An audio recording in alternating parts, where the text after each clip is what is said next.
Namaskar. Good morning to one and all. I, Kiran Singh, Assistant Professor, Institute of Legal Studies, on behalf of Ramsarup University, welcome you all on the second day of National Seminar or webinar on the very relevant topic that is IPR and impact of COVID-19 on law and society. In today's session, it's a matter of great privilege and honor for us that today we have with us two eminent experts on IPR and international law. In the first session, on the second day, we would be having first speaker as Professor Dr. Yashwant Singh, former Dean, Faculty of Law, Dr. Ram Manohar Lohia, Awadh University, Ayodhya. He would be delivering his view on impact of COVID-19 in the globalized world. And the second speaker for the second session would be Dr. Amren Kumar Ajit, Assistant Professor, Faculty of Law, University of Delhi. He would be covering the international aspect of the same, that is COVID-19 and international law. Dr. Singh, Dr. Yashwant Singh is an eminent professor in the area of international law, having versatile experience in the field of international law, company law, and Muslim law. He was the former dean of head of faculty of law, Dr. Ram Manohar Lohia, Awadh University, Faizabad. He was also the former principal of KNI PSS Sultanpur. Presently, he is the coordinator of Kamla Nehru Group of Institution. He is a man with tremendous experience in the field of law. I extend a warm welcome to you, sir, and request you to share your view on the very relevant topic that is impact of COVID-19 in the globalized world. We welcome you on the behalf of SRMU team, sir.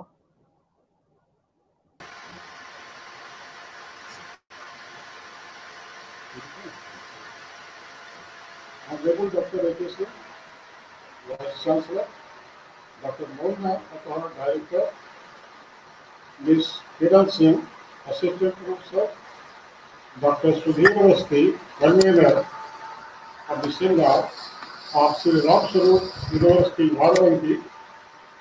I have been directed to deliver my lecture on COVID-19 and its effect on international law, its global effect.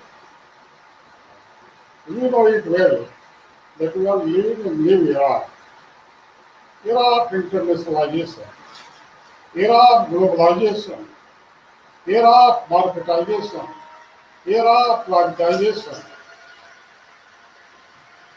Indeed, we are living in a new world, completely changed world, completely different from the old world. And this change has been brought under the influence of science and technology. Although change is the law of nature, but the scientific development and technological advancement in the present century has witnessed the ever accelerating rhythm of change. Now we are facing the unprecedented speed of change and dynamism. They have unleashed the social, political, and economic factor of the world. This unprecedented speed of change and dynamism has sometimes compressed to inquire the matter whether law can keep pace with the life. And sometimes it is argued that law is going to become less important and practical action going to be more important. It is true not merely about the municipal law but also about the international law. It may be minus point for municipal law, but I think it is a plus point for international law because theoretically international law is very weak law.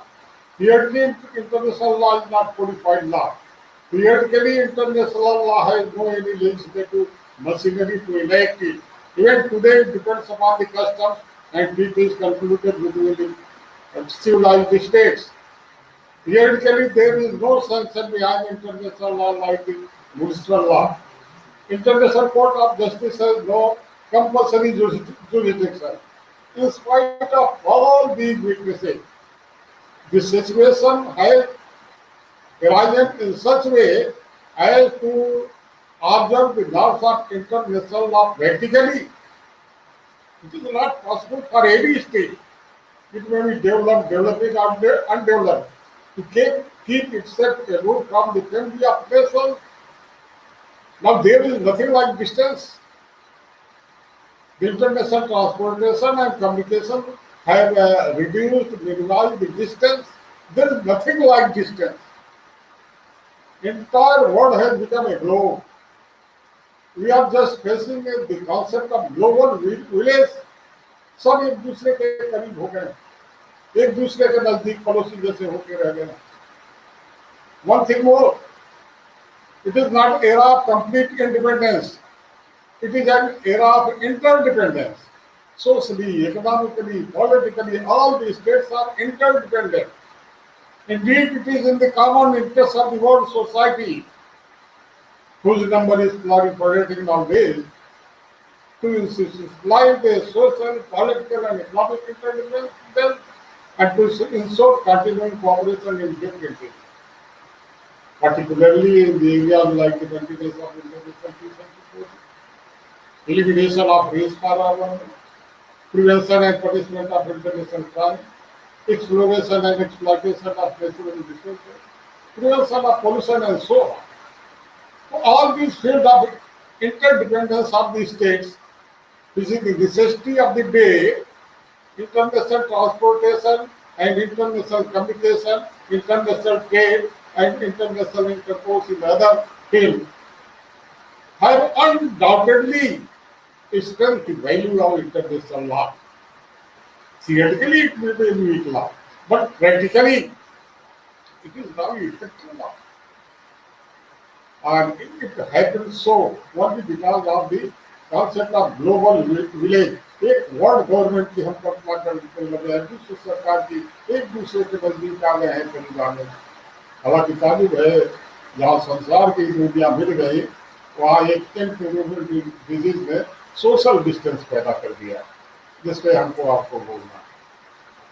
जहाँ हम international law के द्वारा govern होने लगे थे, वहाँ personal international relation जहाँ हमारा प्रिय विषय हो गया था, वहाँ पर्सनल रिलेशन भी बड़ा इत्तेफाक रख दिए गए. हालात कुछ ऐसे पैदा हुए. देखो ऐसा है ना, विज्ञान और तकनीकी के विकास में केवल दुनिया को सिमटा के छोटा सा ग्लोब नहीं किया, हमने चार तारों की दूरी ही नहीं नापी बल्कि उसके कदम भी रख दिया है और हर देश को एक दूसरे करीब ला दिया. दुनिया के हर देश एक दूसरे की आवश्यकता महसूस कर रहे हैं, बल्कि सोच में भी अंतर लाया, विचारधारा में भी अंतर लाया. इज और आर्ट का कॉन्फ्लिक्ट पैदा हुआ. Is means this is really going on. Is means this is which in fact exist. Ought means which ought to be, which should be. जो साइंटिस्ट है ना, जो वैज्ञानिक है ना, वो पॉजिटिविस्ट अप्रोच में विश्वास करता है. वो कहता है I believe in is, this is really going on. What ought to be, what should be, it is very hypothetical approach. It is philosophical approach. एक तरीके से नेचुरलिस्ट पॉजिटिविस्ट के द्वारा पीछे धकेल दिए गए.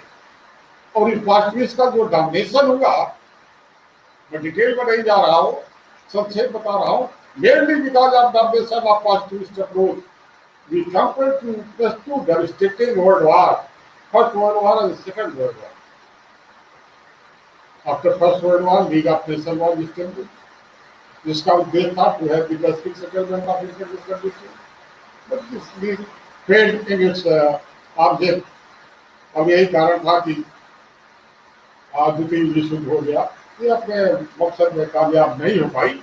सेकंड वर्ल्ड वॉर हुआ. Second world war in two sense of the word. दुनिया के तमाम मुल्क इसमें शरीक हुए, लाखों लोग मारे गए. खुद हिंदुस्तान के कई लाख लोग मार दिए गए. Genocide committed during the war. Genocide committed during the homicide committed during the war crime committed during the war, crime against the humanity committed during the war, crime against the peace committed during the war. इतना अपराध हुआ, इतना खून हुआ, इतने लोग मारे गए और विशेषतया नागासाकी हिरोशिमा में जो हुआ, यद्यपि जापान ने घोषित कर दिया था कि हम समर्पण करने जा रहे हैं, इसके बाद भी अपनी ठोस दिखानी थी, अपना रुतबा दिखाना था, अपनी ताकत दिखानी थी। बना दिया था एटम बम, किसको दिखाते, गिरा दिया बेवजह नागासाकी हिरोशिमा पे, सब कुछ जलकर स्वाहा हो गया। जो कुछ घटित हुआ पूरी दुनिया कर रहा। तो जो पास्टिस्ट थे ना, जिनकी पास्टिस्ट सोच थी, वो बहुत पीछे चले गए, फिर उठा के नहीं, जीवन का कोई आदर्श होना चाहिए, कोई लक्ष्य होना चाहिए, कोई संस्कृति होना चाहिए, कोई ब्रह्म नॉर्म होना चाहिए, जीवन का कोई आदर्श होना चाहिए, अन्यथा तो समस्त मानवता ही खतरे में पड़ गई। आज जैसे मानवता खतरे में पड़ी हुई है, यही तो उस समय था। और उस समय देखो, रूजवेल्ट अमेरिका से, स्टालिन रशिया से, चर्चिल इंग्लैंड से, फ्रांस से, पीवी सुंगा चाइना से, ये सब के सब मिलजुल करके प्रयास करना शुरू किए। मेरे भाई, साम्राज्यवादी लीग खत्म करो, इक्वल कॉन्सेप्ट पर चलो, सबको आजाद कर दो और एक अंतर्राष्ट्रीय संगठन को बनाओ जो राज्यों के अनलिमिटेड पावर पर उनकी सॉवरेनिटी पर बंदिश लगा सके, विश्व बंधुत्व का भाव लाओ, ब्रदरहुड को डेवलप करो, जिसकी परिकल्पना हमारे यहाँ बहुत पहले की गई थी, वसुधैव कुटुंबकम के रूप में।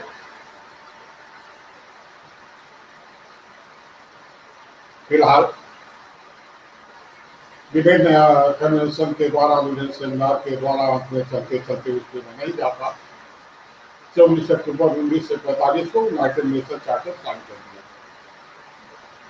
आप जानते हैं कि it was sign by 21 states.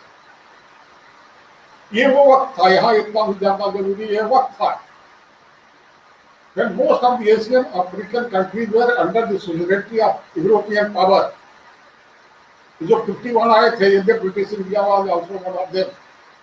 होना तो चाहिए था ब्रिटिश इंडिया को मेंबर, होना ही नहीं चाहिए था, लेकिन इंग्लैंड अपने वोटिंग पावर को बढ़ाने के लिए, इंग्लैंड की इतनी ठोस थी कि गुलाम होते हुए भारत को सदस्य बनाए, कोई भी बोल नहीं पाए, क्योंकि इतनी ठोस यूरोपियन पावर इतना डॉमिनेट कर रहा। दूसरी बात, हमें आपको बताया जाता है कि all the civilisation of the world, Hindu, Muslim, Jew, Christian, they all have equally contributed in development of international law. But जो इंटरनेशनल लॉ जानता है, जो पढ़ा है, वो अच्छी तरह जानता है that the different branch of jurisprudence, the system which we know today as international law is modern and dating back to the 16th and 17th century only. For its special character has been determined by those are European state system which was itself shaped in the ferment of Renaissance reform. 30 साल युद्ध चला था Europe, याद होगा 1648 की waste India treaty. युद्ध समाप्त हुआ था, एक family of Nations, European family of Nations बना था, वही बाद में कन्वर्ट हुआ लीग ऑफ नेशन में फर्स्ट वर्ल्ड वॉर के बाद। उसी का एक बदला हुआ स्वरूप यूनाइटेड नेशन ऑर्गेनाइजेशन के रूप में आया सेकंड वर्ल्ड वॉर के बाद। इसमें यही एक कारण है कि Asian and African countries are generally reluctant to accept international law. Sir है, छोड़िए इन बातों को, नहीं जाता। यूनाइटेड नेशन आया, कुछ उसकी बातें बहुत अच्छी रही। It is based upon the sovereign equity of the state irrespective of geographical limit, population, power, prosperity, poverty, although veto is given to 5 states, no doubt. कहा गया कि वो social economic cultural political matter एक दूसरे को cooperate करेंगे, friendly relation develop करेंगे, हम वही बोलते हैं कुटुंब का भाव। हम अंतर्राष्ट्रीय स्तर पर सिक्योरिटी लाएंगे। ये कहा गया कि where there is breach of peace और थ्रेट ऑफ पीस, इतने नहीं, if there is apprehension to breach of peace और threat of peace, security council action लेगा। कैसे वो सब आप जानते हैं। एक बहुत बड़ा और सबसे बड़ी बात है कि यूनाइटेड नेशन चार्टर का प्रियम्बल जो शुरू होता है, कहता है we the people of United Nation. वहां स्टेट का नाम नहीं है, we the people of United Nation. I mean to say, man is at the root of every law, whether it is municipal law or international. Law is enacted only for the welfare of the man, your welfare of the human being. ये और बात है कि international law state के माध्यम से जो लागू होगा. What is state? State is an abstract entity. It is not person. State means the people who compose it. State पे लागू होगा. What does it mean? It will be applied upon the people who compose it. Nuremberg tribunal में आपने यही तो कहा है, state is abstract entity. हम रिस्पोंडेंट सुपीरियर के सिद्धांत को नहीं मानते. हाँ, एक आगे बढ़ूँ, एक चीज मैं यहाँ और कह देना चाहूँगा कि जब सेकंड वर्ल्ड वॉर खत्म हुआ, यूएनओ अस्तित्व में आया, तो उसका मकसद था to save the successive generation from the scourge of war. युद्ध की विभीषिका से जमाने को बचाना था, अंतर्राष्ट्रीय शांति व्यवस्था कायम करना था. और जब अंतर्राष्ट्रीय शांति व्यवस्था हो, इसके लिए सबसे सुनहरा मौका किसके लिए होता है? मार्केटाइजेशन, बाजार के लिए होता है. फर्स्ट वर्ल्ड वॉर और सेकंड वर्ल्ड वॉर याद कीजिए, दोनों बाजार पर आधिपत्य जमाने के लिए ही हुए थे. और अगर तीसरा विश्व युद्ध दुनिया में हुआ तो बाजार पर आधिपत्य जमाने के लिए ही होगा, जिसकी भूमिका बननी सब तैयार हो गई है, जिसके पृष्ठभूमि में कोविड-19 है, जिसका जिक्र अभी मैं करूंगा. ये बाजार ने गति पकड़ी, अंतरराष्ट्रीय व्यापार होने लगे, अंतरराष्ट्रीय समझौता होने लगे, अंतरराष्ट्रीय संविधाएं होने लगी, मल्टीनेशनल कंपनीज आने लगी. ऐसी ऐसी कंपनियां जिनका एनुअल बजट भारत सरकार से नहीं जाता, हर देश के साथ ही. मैंने कहा था ना कि विकसित या विकसित विकासशील देश कोई भी हो, सबको एक दूसरे की जरूरत है. कोई माल बना रहा था, कोई खरीदार को चाहिए, तो बाजार का भाव बढ़ता चला गया. और उस बाजार के आने से फायदा हुआ, ऐसा नहीं कि मल्टीनेशनल कंपनी आई तो नुकसान ही नुकसान हुआ. देश की कैपिटल बढ़ी, एम्प्लॉयमेंट अपॉर्चुनिटी बढ़ी, लाइफ स्टैंडर्ड बढ़ा, इसको मैं इनकार नहीं करता. लेकिन ये भी सही है कि अब संस्कृति भी बढ़ी, मूल्यों, मान्यताओं, परंपराओं को बड़ा ताक रख दिया गया. औद्योगिक बिजनेस के कंपटीशन के चक्कर में ज्यादा से ज्यादा लाभ कमाने के चक्कर में नैतिक मूल्य, मान्यताओं को या प्राकृतिक नियमों को, प्राकृतिक नियम को बनाए ताक रख दिया गया. उसका दुष्परिणाम भी हुआ. तरह तरह के रोग आए, तरह तरह की व्यवस्थाएं आई. जैसे डेंगू वगैरह के लिए कहा जाता है कि प्राकृतिक पर्यावरण अशुद्ध हो गया था, उससे शुद्ध होने पर ही हुआ. तो अब वहाँ के स्टूडेंट हो, आप ट्रांसफर ऑफ प्रॉपर्टी एक्ट करते होंगे, उसमें सेक्शन 35 है, जिसमें doctrine of election. Doctrine of election का सीधा सीधा मतलब क्या है कि मीठा मीठा गप, कड़िया कड़िया तू नहीं कर सकती है. अगर मीठा मीठा गप कर रहे हैं तो कड़िया को भी हजम करना पड़ेगा. ऐसे में इन मल्टीनेशनल कंपनीज के आने से अगर आपने फायदा उठाया है, उससे जो नुकसान हुआ है उसको भी तो स्वीकार करना ही पड़ेगा. लेकिन नुकसान कुछ इस तरह का होगा कि भगदड़ मच जाएगी. नुकसान किस तरह, मैं मानता हूं कि जब मंथन हुआ था, समुद्र मंथन, तो केवल अमृत ही नहीं निकला था, जहर भी निकला था.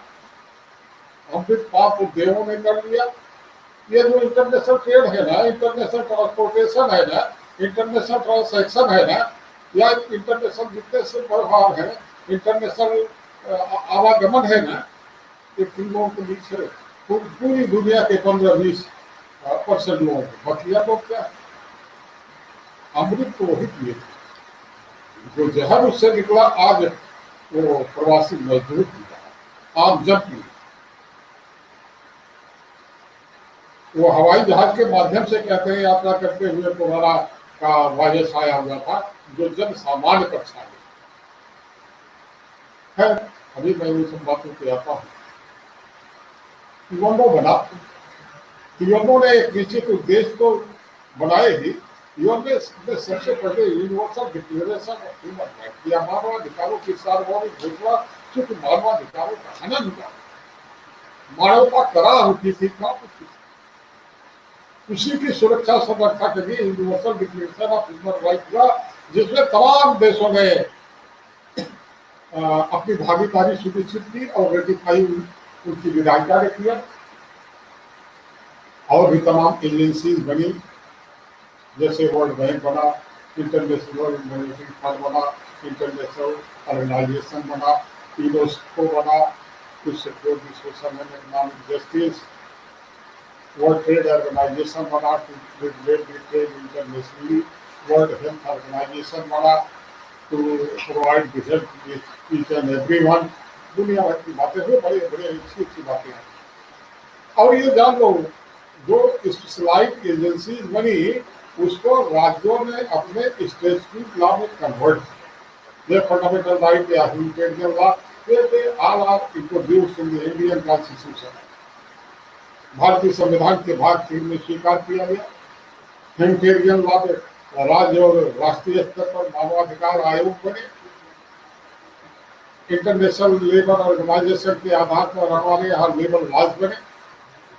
वर्ल्ड हेल्थ ऑर्गेनाइजेशन के आधार पर मेडिसिन एंड लॉ बना। बैंकिंग, वर्ल्ड बैंक की रूलिंग के आधार पर बैंकिंग लॉ बना। मतलब वो जो लॉ तय किए गए थे, इंटरनेशनल लॉ तय किए गए थे, they were adopted by the member states by introducing them in their statutory laws. तो लगा कि स्थिति बहुत बढ़िया है इंटरनेशनल, और ऐसा नहीं कि कोई ये कहता कि हमारा डोमेस्टिक प्रोसेस है नहीं लागू होगा, तो इंटरनेशनल लॉ उसमें कन्वर्ट हो गया। अभी घटना घटी करा याद कीजिएगा, कोविड-19 का कहर टूटा, सब कुछ बंद हो गया। विद्यालय, विश्वविद्यालय, औषधालय, मदिरालय, देवालय, चिकित्सालय, जितने भी आलय हैं सब के सब बंद हो गए। सभी कारोबार ठप हो गए और इसकी जद में सभी आ गए। अमीर हो, गरीब हो, बड़ा हो, छोटा हो, अधिकारी हो, कर्मचारी हो, स्त्री हो, पुरुष हो, बच्चा हो, बूढ़ा हो, किसी भी जाति धर्म लिंग का हो, किसी भी नस्ल का हो, किसी भी देश का हो, कोई फर्क नहीं पड़ता। इक्वलिटी बिफोर द लॉ जो लॉ नहीं ला पाया था, इस डिजीज में इक्वलिटी ला दिया, सबको अपने जज को ले दिया। सभी हाउस अरेस्ट हो गए। लॉकडाउन का नियम सबको सब मानने के लिए बिल्कुल सब कुछ बंद हो गया, स्थगित हो गया। मैं इसका जिक्र इसलिए कर रहा हूं, कहते हैं कि 10 करोड़ प्रवासी मजदूर हैं जो अपने जन्मस्थली से दूसरे बड़े बड़े शहरों में गए थे। उत्तर प्रदेश से बताया जाता है कि अकेले बॉम्बे में 80 लाख मजदूर हैं, प्रवासी मजदूर। ये मजदूर जो थे, जो किन्हीं प्रदेश में बड़े औद्योगिक नगरों में काम कर रहे थे, उनके जहन में ही था कि अपने देश में काम कर रहे हैं। कोविड-19 का जब कहर टूटा तो पहली दफे उनको पता चला कि नहीं, ये अपने देश को नहीं काम कर रहे हैं, दूसरे प्रदेश में काम कर रहे हैं। वो भी प्रदेश का उनके सामने यूं आया जैसे वो परदेश में हो, दूसरे देश में। अभी मैंने बताया था कि देश की सीमाएं टूट गई, इंटरडिपेंडेंस का मसला आ गया, सॉवरेनिटी लगभग सब सीमित हो गई। यहाँ देश में ही कई प्रदेश निकल आए। वो महानगर जहाँ पर उन्होंने अपना श्रम खून बहाया, वो महानगर जहाँ पर उन्होंने सड़कें बनाई, पार्क बनाए, होटल बनाए, मंदिर बनाए, तरह तरह के कंस्ट्रक्शन में जहाँ अपनी पूरा श्रम लगा दिया, मिल फैक्ट्री कारखानों में काम किया, तो एक देश उनके लिए बेगाना हो गया। जिस शहर को खूबसूरत बनाने में उन्होंने सब कुछ कर डाला था, वहीं पर जिस रोजी रोटी के लिए वो गए थे श्रम करने के लिए, उसी रोजी रोटी के लाले पड़ गए। डिटेल में जाकर के मैं कहता हूँ कि झुंड के झुंड पैदल ही हजारों किलोमीटर दूरी तय करने का मकसद ये निकल पड़े। अपने छोटे से बच्चे, माँ बाप, थोड़ी गठरी लिए, थोड़ा सामान लिए, बीवी बच्चों सहित। इसलिए भी जब कोई ठिकाना नहीं रहा, कोई भोजन पानी देने वाला नहीं रहा, जब जान के लागे पड़ गए तो सोचा चलो वही चलते हैं जहाँ जन्म लिया। आप लॉ के स्टूडेंट हैं, आप लॉ पढ़ाते हैं, लॉ जानते हैं। इसलिए मैं आपसे एक प्रश्न करता हूँ, ये जो फंडामेंटल राइट दिया गया है, जो ह्यूमैनिटेरियन लॉ रिकॉग्नाइज्ड है, जो universal declaration of human right में दिया है, जो भारतीय संविधान में दिया है, क्या whether these rights were suspended or whether these rights are suspended during the Soviet 1930? मानवाधिकार सस्पेंड नहीं हुआ है, निलंबित नहीं हुआ है।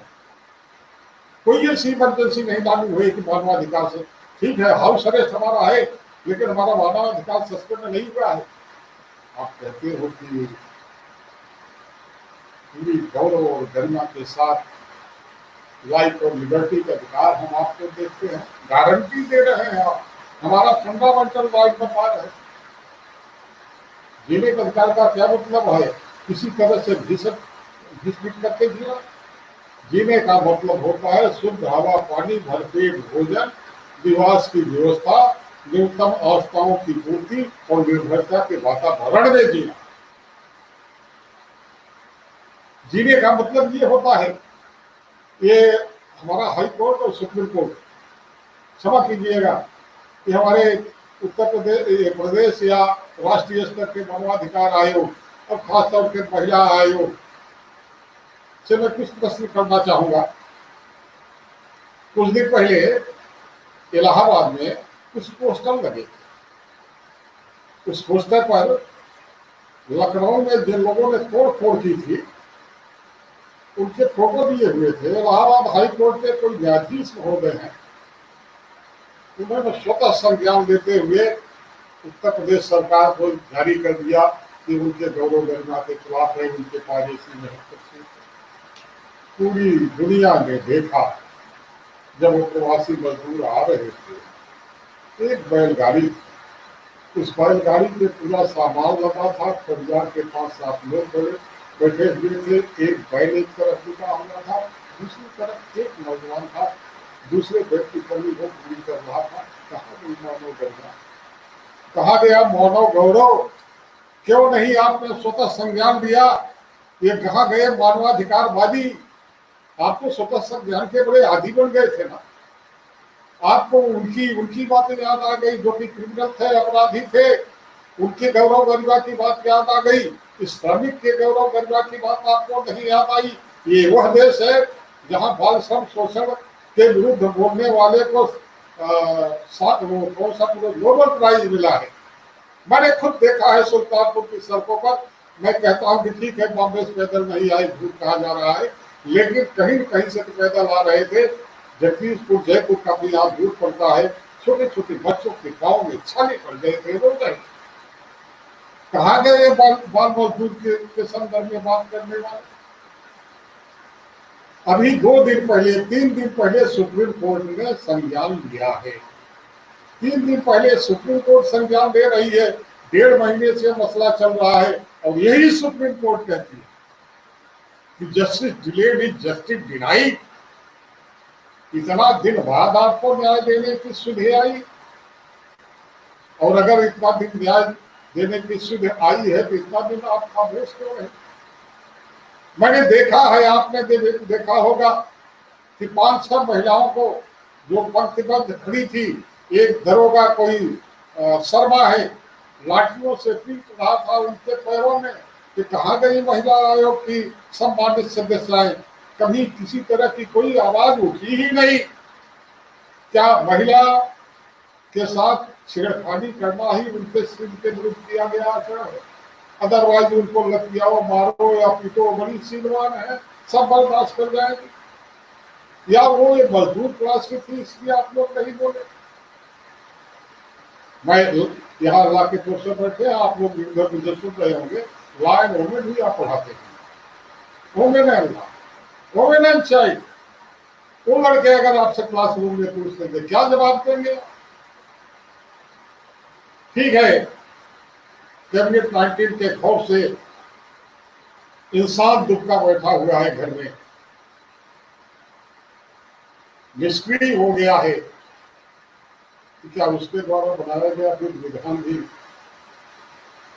निष्प्रभावी हो गया? अब हो भी क्यों न जाए, उसी इंसान का तो बनाया हुआ है। इंसान को खौफजदा होते देखा था, संविधान को खौफजदा होते नहीं देखा। संविधान के फंडों में फड़फड़ाता रही और आपका फंडामेंटल राइट मानवाधिकार की बातें करने वाले अपने बंगलों में बैठ करके सोशल डिस्टेंसिंग मेंटेन कर रहे होंगे। आप ये बताइए, आपने इतना दिन बाद आपने ठीक है व्यवस्था किया कि ट्रेन जाएगी, ये जाएगा, वो जाएगा। उस ट्रेन को गंतव्य तक पहुंचने में 24-25 घंटे लगे। इस 24-25 घंटे के बीच उनके खाने पीने की कोई व्यवस्था हुई थी क्या? ईमानदारी से बताइएगा, क्या वो भूखे प्यासे नहीं थे? कहाँ गई आपकी मानव गरिमा और लाइफ लिबर्टी की बात कहाँ गई? क्या ये हद नहीं, हद है कि हद है कि गोरखपुर की ट्रेन उड़ीसा पहुंच जाती है? 24-25 घंटा तो उसने लगाया होगा, फिर 24-25 घंटा आने में लगा होगा। इस बीच खाने पीने की व्यवस्था हुई कि नहीं हुई? और सुप्रीम कोर्ट को परसों ख्याल आ रहा है कि अरे भाई उनके खाने पीने की व्यवस्था कौन कर रहा है? इसलिए आप मैं ला राहुल के बीच बोल रहा हूँ। इसलिए मैं कहता हूँ कि इंटरनेशनल लॉ क्या है ना, अगर वो स्टेचुटरी लॉ में कन्वर्ट हो गया है तो इंटरनेशनल लॉ व्यक्तियों पर ही लागू होगा। उसकी दुर्गत आप लोग जो कर रहे हैं कोई भोला कुछ कहीं भोला। आप तो सब कह सकते हैं मैंने ट्रेन चलवा दिया, आज सुप्रीम कोर्ट कर सकता हमने पंजाब में 1.5-2 महीने बाद क्या कर रहे थे। एक अपोजिशन की पार्टी है, उनकी सरकार राजस्थान में है और बॉम्बे में है, पंजाब में। पंजाब, राजस्थान, बॉम्बे से ले आकर के बसें खरीद कर दिया उत्तर प्रदेश के बॉर्डर पे। चलो मैं मान लेता हूँ कि आपकी सब बसें जाएंगी, लेकिन जब उन प्रांतों से आप आ रहे थे, बसों में तेल भराया गया होगा तब वो पहुंची होंगी। तो जो इस प्रदेश के प्रवासी मजदूर थे उनको बैठा के क्यों ले जाए? उनको बैठा के ले आके तो उत्तर प्रदेश के चौहदी पे छोड़ दिए होते तो लो भाई अब संभालो, आपके प्रदेश के हैं।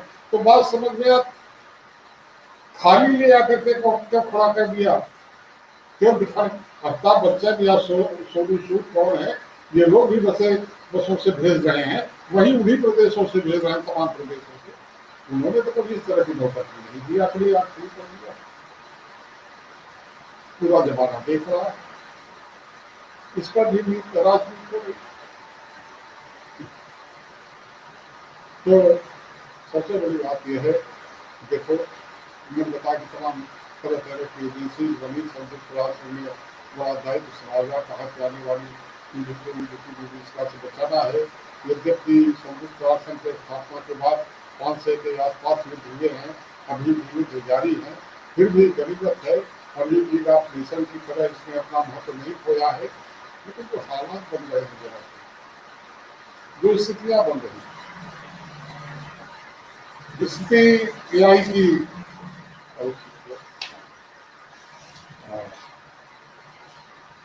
अभी जनरल असेंबली ने अपना एक सेशन बुलाया, एक सत्र बुलाया इसी महीने के पहले हफ्ते के सोमवार को, और 74वां सेशन था। यद्यपि वो सेशन कोरोना डिजीज को ध्यान में रखते हुए समाप्त कर दिया गया, लेकिन कुछ रेजोल्यूशन उन्होंने निकाला। अध्यक्ष ने कुछ घोषणाएं की। एक कहा साइंटिफिक कोऑपरेशन, बता कि global cooperation to hasten the rapid development of the disease, इस पर प्रयास करना। कहा कि global cooperation for manufacturing and distribution the diagnostic and the antiviral medicine and the personal protective equipment, manufacturing and distributing the vaccine to fight with the COVID-19 pandemic. Resolution उन्होंने कहा। किसी भी G20 ने along with the World Bank, International Monetary Fund and other agencies to declare the funds should be created in order to support and aid the needful person individually and collectively. World Trade Organization भी थोड़ा conscious हुआ उसने कहा कि भाई 38% के आसपास international trade down हुआ है, उसके बारे में सोचा जाना चाहिए। जनरल असेंबली के अध्यक्ष ने ये कहा कि person affected by the covid under the humanitarian law require care without discrimination and should be protected against the cruelty and ill treatment. Since health is the social, political, and economic right of each and every man. Social, political, and economic right. This social, political health as a social, political, and economic right has also been recognized by Universal Declaration of Human Rights. Korea on Social, Economic, and Political Treaty,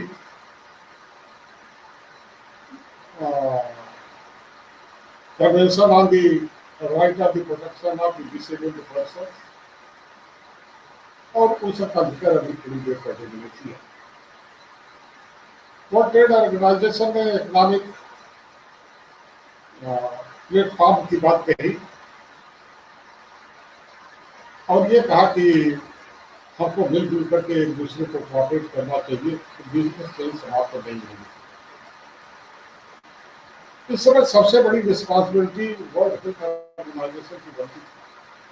आप साबित करेंगे कि world health organisation की जहां तक व्यवस्था का सवाल है,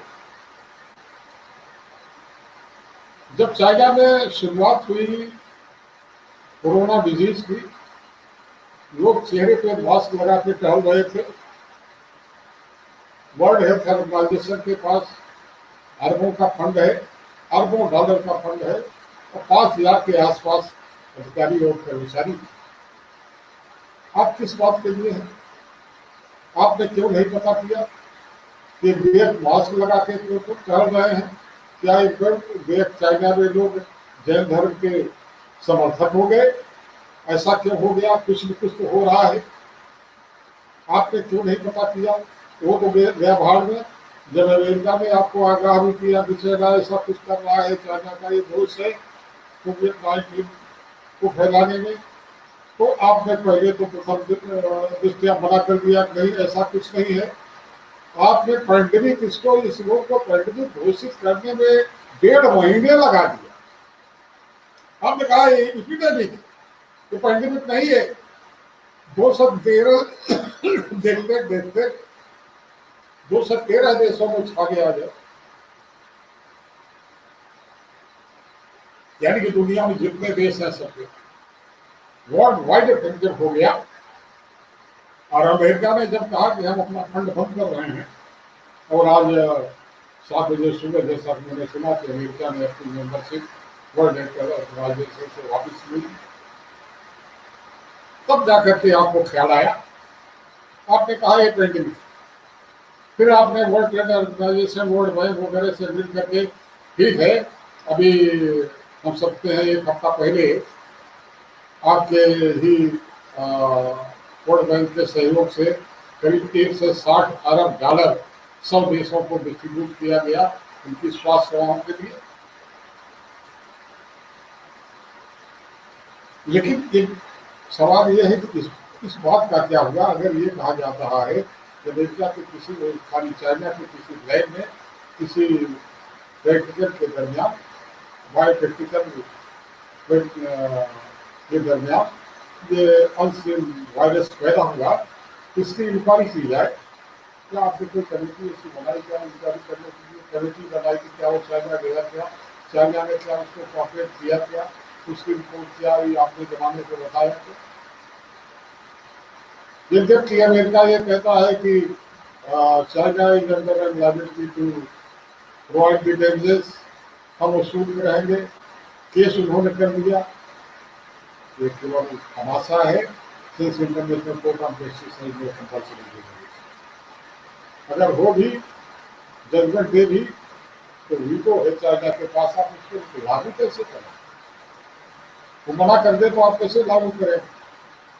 ये अमेरिका, इंग्लैंड जितने भी लोग हैं, इन लोगों का सबसे बड़ा दोष है यूएनओ बनाने के बाद भी यूएनओ को कभी मजबूती देने का इनका इरादा नहीं रहा। केवल अपनी चौबराट चलाते रहे। जब आप उसके दुष्परिणामों से स्वयं भोगना शुरू किए हैं तो ख्याल आया है कि ये होना चाहिए, वो होना चाहिए। अगर इतना हिसाब था तो आपने इंटरनेशनल ब्यूरो ऑफ इन्वेस्टिगेशन आज तक क्यों नहीं स्थापित? होना चाहिए था कोई इंटरनेशनल ब्यूरो ऑफ इन्वेस्टिगेशन होता जो असेंबली और सिक्योरिटी काउंसिल के दायरे से बाहर होता, जिसको स्वतंत्र अधिकार मिलता कि किसी देश में अगर किसी तरह की कोई इस तरह की हरकतें होती है उसको जाए देखे। और दूसरी बात कि चाइना ने अगर किया है, ऐसा हुआ है, इसने केवल सिविल रॉन्ग नहीं किया है। जिस डेमेजेस की बात करें उसने क्राइम भी किया है, चूंकि लाखों और 60 लाख के आसपास लोगों की जान गई। रोज 1 लाख लोग पीड़ित हो रहे हैं, मर रहे हैं। तो ऐसे में तो कोई ना कोई इंटरनेशनल कोर्ट ऑफ जस्टिस भी होना चाहिए जिसके पास कंपल्सरी जुरिडिक्शन। या इंटरनेशनल कोर्ट ऑफ जस्टिस को ही क्रिमिनल कोर्ट में स्थापित करके इंटरनेशनल कोर्ट ऑफ जस्टिस को ही क्रिमिनल कोर्ट भी बना दीजिए कंपल्सरी जुरिडिक्शन देकर। और ये तब तक नहीं हो सकता जो वीटो आपने 5 लोगों को दे रखा है कि एक आदमी ने वीटो पास कर दिया, सभी रेजोल्यूशन फेल हो गए। कुछ तो संशोधन कर दीजिए कि अगर इन 5 में से 3 एक तरफ हो गए तो रेजोल्यूशन मान्य हो जाएगा। एक की मनमानी चलेगी, अगर मनमानी चलेगी तो चाइना का आप क्या बिगाड़ देंगे? वो कुछ भी करते रहे। आज चाइना कहता है कि ये नेचुरल इवेंट है, प्राकृतिक घटना है। तो कहते हैं कि इतने औद्योगिक इकाइयां इतनी बढ़ गई, प्राकृतिक प्रदूषण इतना हुआ, कार्बन मोनोऑक्साइड वातावरण में इतना फैली, ओजोन परत टूटने लगी, तो प्राकृतिक कारणों से रोग पैदा हो गया। चलो यही सही, कर लेने दो इंक्वायरी, इसी लाइन पे कर लिया जाए इंक्वायरी। कुछ तो कीजिए आप। मैं खुद जनरल असेंबली से पूछता हूँ कि आपने 74वां अधिवेशन किया, कुछ रेजोल्यूशन आपने पारित किया, scientific cooperation, global cooperation, financial cooperation, ये होना चाहिए, वो होना चाहिए। आपने कहीं भी ये बात उठाई जिसकी भी इंक्वायरी होनी चाहिए, क्यों हुआ है इसकी भी जांच होनी चाहिए। सिक्योरिटी काउंसिल मानता हूँ कि चाहे पास वीटो है, कोई प्रस्ताव पारित नहीं होगा, लेकिन इस मसले पर सिक्योरिटी काउंसिल की एक भी मीटिंग हुई, एक भी मीटिंग आज तक नहीं हो पाई। ऐसा क्यों है? और अगर इसी तरह से होता रहा जैसे आज अमेरिका ने वर्ल्ड हेल्थ ऑर्गेनाइजेशन की सदस्यता छोड़ी है, कल को यूएनओ से भी कहीं हम हटते हैं, कहीं यूएनओ का हल कहीं लीग ऑफ नेशन जैसा ही तो नहीं होने जा रहा। अगर ऐसा हुआ तो आने वाला दिन कितना भयावह होगा। मैं मानता हूँ लीगल में सही है, नैतिक दबाव ही है तो यूएनओ के नाते। और ऐसा नहीं कि यूएनओ ने कोई रोल नहीं प्ले किया है।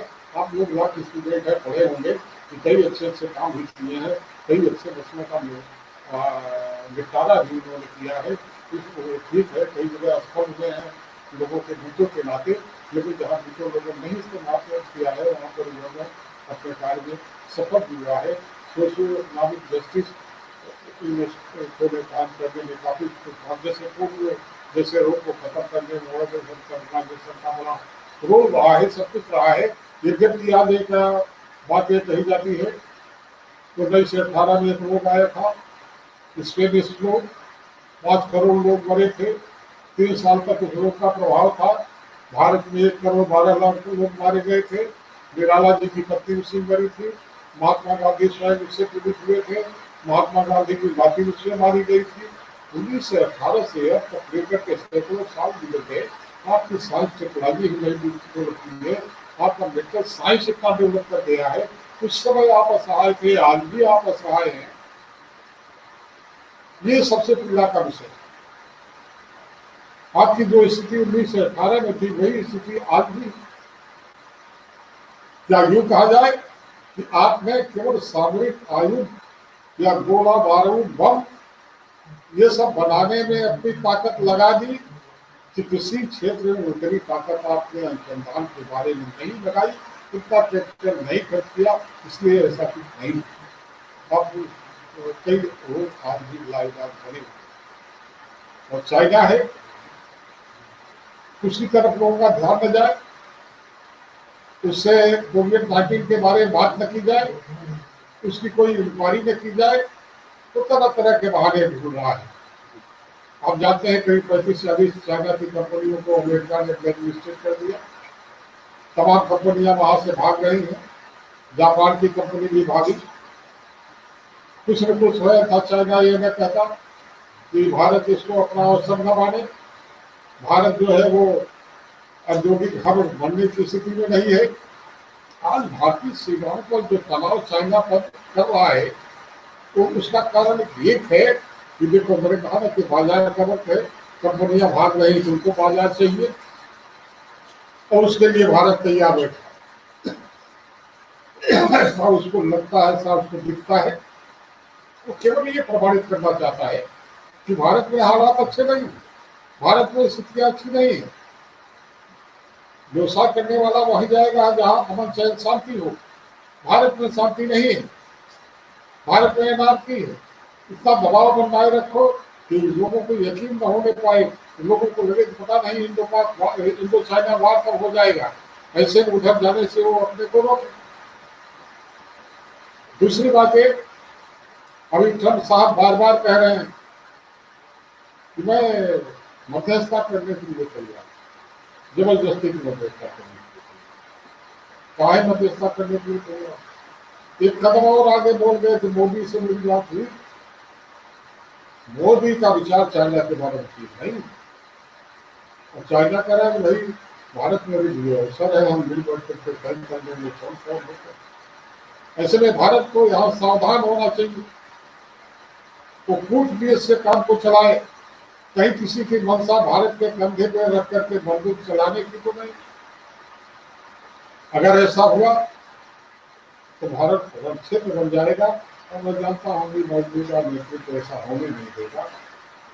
फिलहाल जो हालात पैदा हुए हैं, जिस तरह से अंतर्राष्ट्रीय व्यापार का के ऊपर असर पड़ा है, अंतर्राष्ट्रीय आवागमन वगैरह बाधित हुए हैं, विदेशों से लोग भाग के आए हैं, बड़े बड़े महानगरों से लोग गाँव की तरफ पलायन किए हैं। ऐसा नहीं कि गाँव गुलजार होने जा रहा है, गाँव उजड़ गया था, उस गाँव में लोग लौट के आ रहे हैं, लेकिन गाँव में कोई संसाधन नहीं है। आगे क्या होगा ज्यादा मैं नहीं जानता, लेकिन अभी तो भारत स्वरूप हो सकता है। दुर्लभ रूप में वो कुटीर उद्योग, वो मध्यम उद्योग, वो ग्रामीण उद्योग, वो हस्तशिल्प कला, वो शिल्प कला जो मल्टीनेशनल कंपनी वगैरह के सामने समाप्त हो गई थी। दिया बिजली बनाने वाले वो चाइना के दिया बिजली के सामने बेकार महसूस कर रहे थे। तो हो सकता है कि वो सब कुटीर उद्योग पनपने लगे या वो पुनर्जीवित हों, लेकिन इसमें टाइम लगेगा। लेकिन इसमें हम तो इतने से नहीं कर सकते जब व्यवस्था ग्लोबल से लोकल होने जा रही है। ऐसा तो नहीं होगा, क्योंकि ग्लोबल के हम अभ्यस्त हो चुके हैं। ये और बात है कि कोई रास्ता निकलेगा ग्लोबल। हो सकता है ग्लोबल और लोकल के बीच की व्यवस्था हो सकता है हम ग्लोबल हो, लेकिन जिस तरह से अपने लोकल को इनकार कर दिया था, उस तरह से इनकार करने की थोड़ा हिम्मत न करें। और इतना मैं जानता हूँ कि 19 से 18 में नहीं, इसकी पहले भी तमाम हाथों की विज्ञप्ति आई है, लेकिन मानव के पास एक अदम्य चेतना,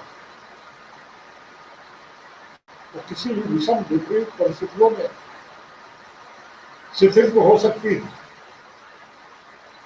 सुषुप्तावस्था में जा सकती है, लेकिन जो ही अनुकूल वातावरण बनता है वो अंकुरित हो जाती है, पवित होने लगती है, पुष्पित होने लगती है, अपनी हरित जमाने के बीच होने लगती है।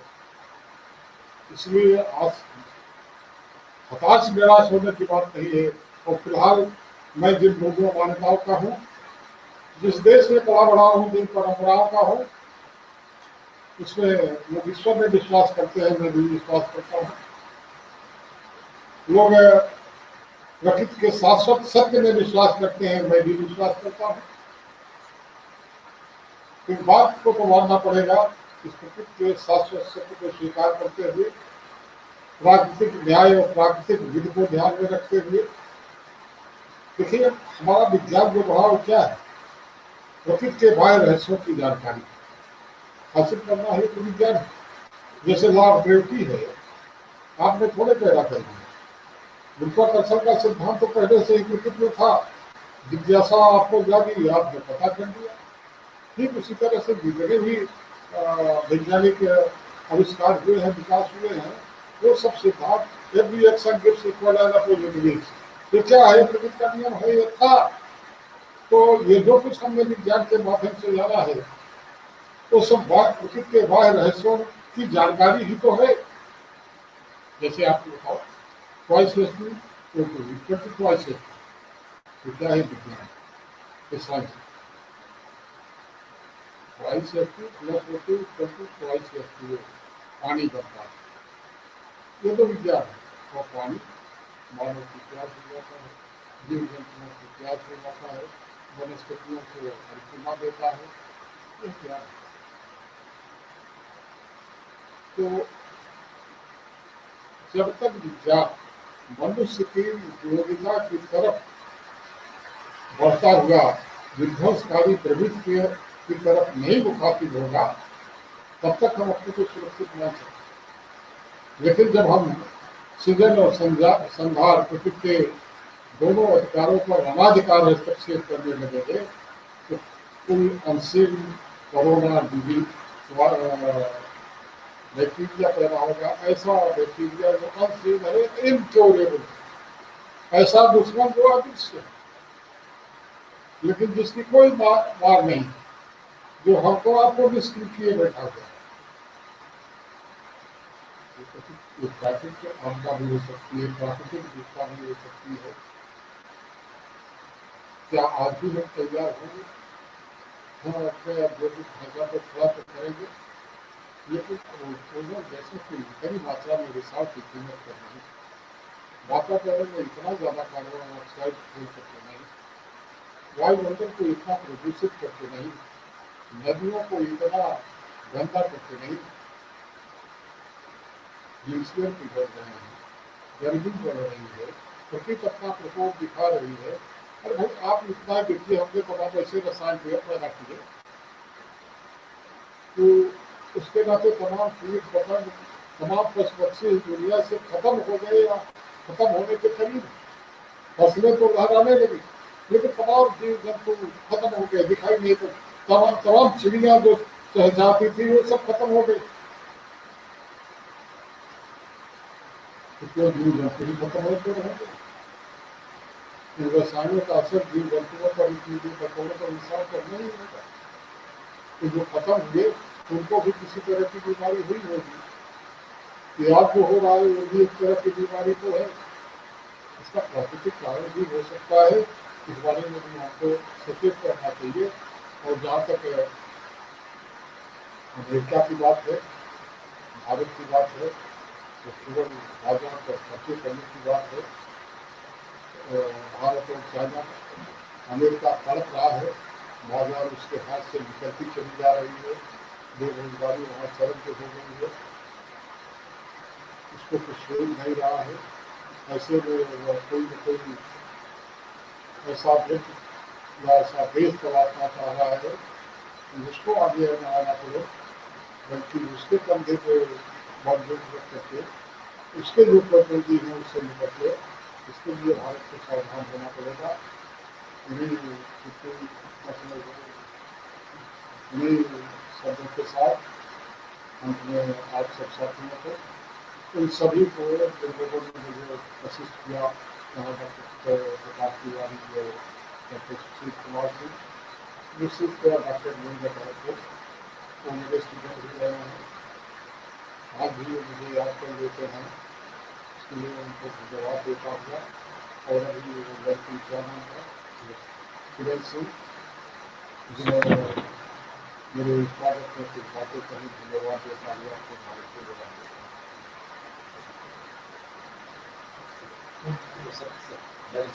Thank you, sir. Thank you very much, sir, for enlightening us, for your words of wisdom to our participants.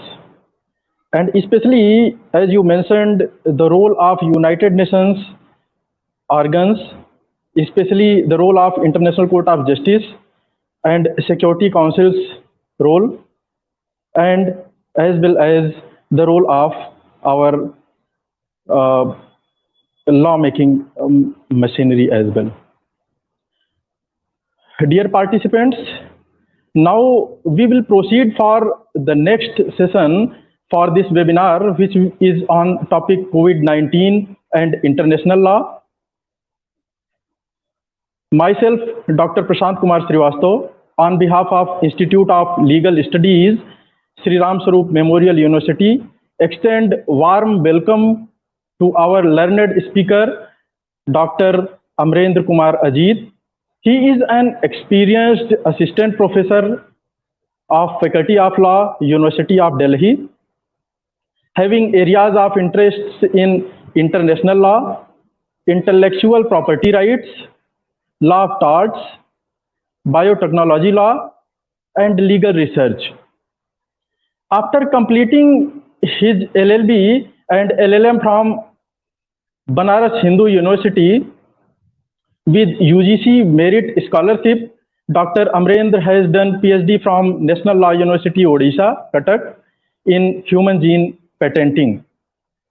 Dr. Amrendra has started his academic career in 2007 from Hidayatullah National Law University, Raipur, and in 2010 he joined National Law University, Odisha, Cuttack as an assistant professor and worked till 2018, where he also served as Joint Registrar Academic and Planning. Dr. Amrendra has been a Microsoft Fellow for Summer Institute Training Program in Intellectual Property Rights, organized by Center for Advanced Studies in Innovation and Policy, Law School, University of Washington, Seattle. Dr. Amrendra has participated in various seminars relating to intellectual property rights law, public international law, and constitutional law, and published a considerable number of research papers in reputed law journals. Now, I wish to invite, as participants are eagerly waiting for our learned speaker, so I wish to invite